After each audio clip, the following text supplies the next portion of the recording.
Ты же знаешь, что ты не обязан это делать. Если не я, то кто?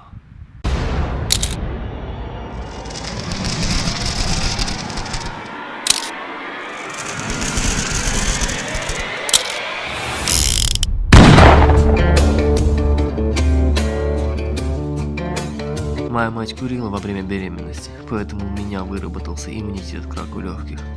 А что делать остальным? Кто поможет им?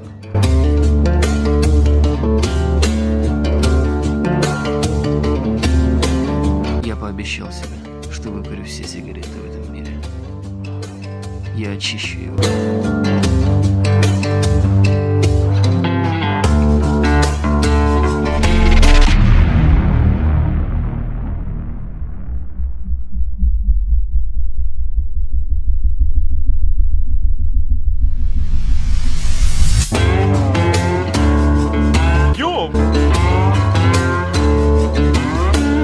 Ты же знаешь, что твоя борьба бесполезна.